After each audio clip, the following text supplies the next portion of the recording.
Hey, how's it going, folks? Welcome back to another video. In today's video, I want to talk about eye tracking on Rec Room. Now, as we all know, eye tracking has been somewhat on Rec Room, considering that we could, use our eyes and our facial expressions IRL with AR technology on iOS devices, especially when taking photos in film or, just in general with our camera on screen mode. Though that's kind of the closest we ever got to eye tracking, and Rec Room really hasn't dabbled their fingers in it much. Anyways, what happens if I told you that Rec Room decided to dabble in eye tracking back in 2017? Quite a while ago. Well, they did, and that moves on to my next point. This is an old developer blog. What we're going over today is just, showing them dabbling their fingers inside of eye tracking and nothing more. That's it. This is not being impacted in today's game, and this isn't just leaks to what we're going to be getting in the future. That's not it. This is just an old developer blog, and this video is just kind of for fun. So if you guys are interested to learn some little facts about the old Rec Room history and what the Rec Room developers decided to do back then let's get started. So by the use of the Wayback Machine, we're able to find this very old developer blog made in 2017 talking about eye tracking inside of Rec Room. March 1st, 2017. Recently, we spent some time experimenting with the latest and greatest eye tracking technologies, and we've been really excited about the impact eye tracking would have on social VR. So we were extra pumped to start experimenting with the tech. Check out our sneak peek below. This YouTube ID no longer works, by the way. It shows this pretty cool thumbnail, but I really cannot find the actual video. If you guys can, let me know down in the comments below or just on Discord. Anyways, let's read on. There are many uses for eye tracking in VR, and you've probably seen a few of them in the past. We've seen eye tracking used for selection, aiming, foveated rendering, auto IPD measurement, and even authentication. Those features are all incredibly exciting, but we want to spend time experimenting with ways we could use eye tracking to enhance the fun and silly social interactions that are uniquely Rec Room. In the course of our experimentation, we found two fun ways to enhance the Rec Room experience with eye tracking, and first is pretty straightforward. It's gaze tracking. This lets users see where people are looking,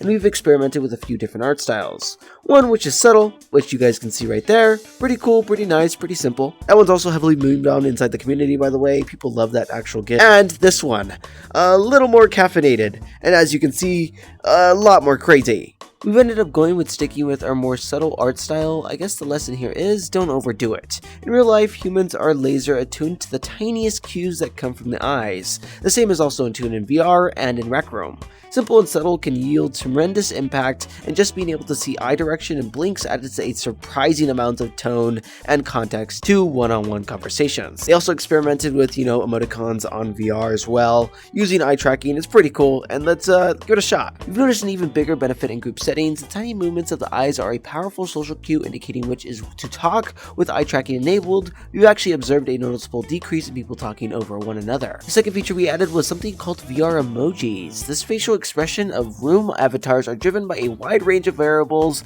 but we've learned a few new expressions be driven purely by the eyes. When we see someone that closes just one eye, we show a wink, complete with a hammy smile. When we detect both eyes are pointed up, we show a perplexed face. Why does he look like that? And when we see someone is crossing their eyes, we show a silly face, which is kind of nice. Now for the last segment here, these facial expressions give people another opportunity to act a little goofy, so naturally they mix nicely with the rest of Rec Room. You might be wondering when eye tracking is going to make it into the playable version of Rec Room. The answer is, we're not sure just yet, if it wasn't obvious enough. A lot of smart people are working hard to get eye tracking into the consumer headset, and when that happens, it's a technology we're excited to support. It's hard to fully describe the impact of eye tracking with words and photos like VR itself. This is just something you really need to experience to fully appreciate.